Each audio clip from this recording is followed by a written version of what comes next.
That's a genius. Assalamu alaikum guys, and welcome to another episode of Smile to Jannah. Here is an excerpt from a video. It's an interview between Andrew Tate and a couple of people that are very close with the Sidemen. You see them in quite a few of their videos. They're not actually the Sidemen, but of course...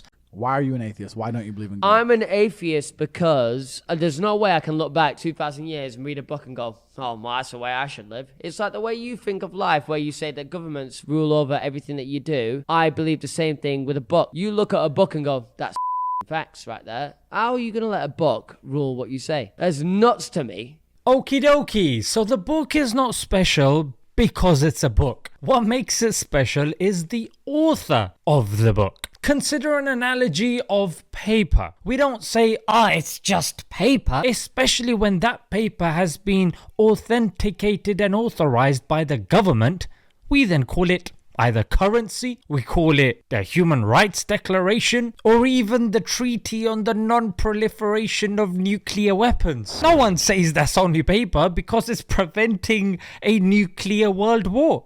It's preventing, well, it's supposed to be preventing human rights violations. It's keeping the economy alive. But it's all paper, mate. And you can't obviously compare that paper with a paper that some 2-year-old is dribbling and scribbling on. And an average person who doesn't follow holy books should be able to say, you know what, let's put them together and let's compare them. For example, when you go to the shop to buy shampoo.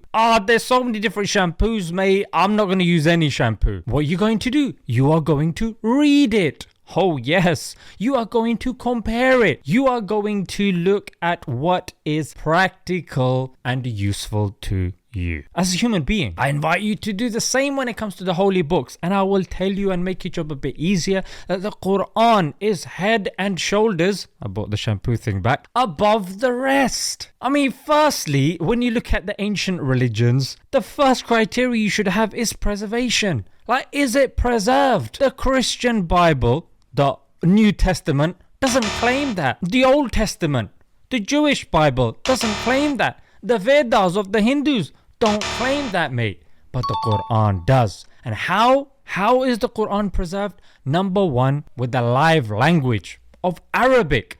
It's off the top 5 most spoken languages in the world. Hebrew, language of the Old Testament, is not. Greek, the language of the New Testament, even Jesus' language, Aramaic, both of them are not. Vedas, Sanskrit language, is not. Arabic is. Number 2 is manuscripts. We have manuscripts that date to the time of compilation, mate. That is phenomenal. And it's in University of Birmingham, and it has been carbon dated by the University of Oxford, and it has a 100% word accuracy. And the third one is memorization. The Quran is the only ancient book that is mass memorized. Anyone can come and say, it says this in the Quran, but the Quran has been memorized from kids as young as 6, mate. Now that we've established preservation, we can move on and we can say, okay, but what makes your book special? Okay, so it's preserved. Well, let's look at the prophecies inside the Quran. There's a fantastic book called Forbidden Prophecies. I highly recommend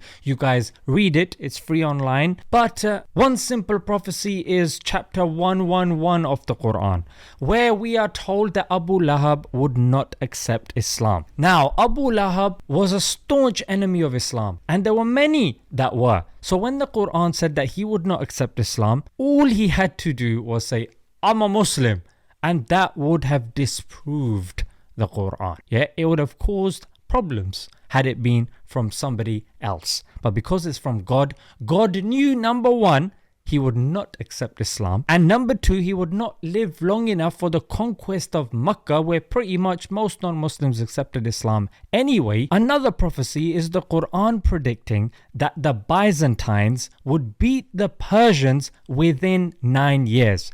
And we have primary source evidence from non-Muslims, Chronicles of Theophanes being one of them, stating that yes, the Byzantines did take over the Persians within 9 years. Secondly, the Quran says there is no contradiction. Had it been from anyone other than God, therein you would have found lots of contradictions. Number 3 is the linguistic miracle of the Quran. The Arabs at the time of the Prophet, peace be upon him, were best placed, according to historians. I would definitely suggest you to read this book as well. So they were best placed in terms of their literary and poetic ability to challenge the Quran, had it been from anyone other than Allah. And you have a professor of Quranic studies called Angelica Neuwirth, who argued that nobody has successfully challenged the Quran. Yeah, so even non-Muslims acknowledge that, look, the Arabs at that time were best placed to do so. If they had done so, they would have shouted it from the rooftops, but they were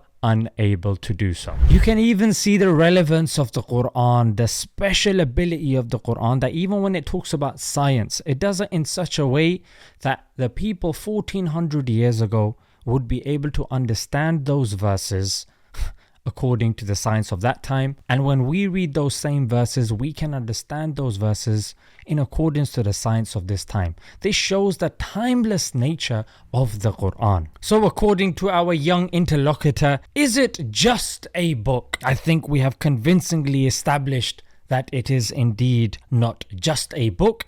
It is a book revealed by the creator of the heavens and the earth, Allah, your God and my God, who is worthy of worship.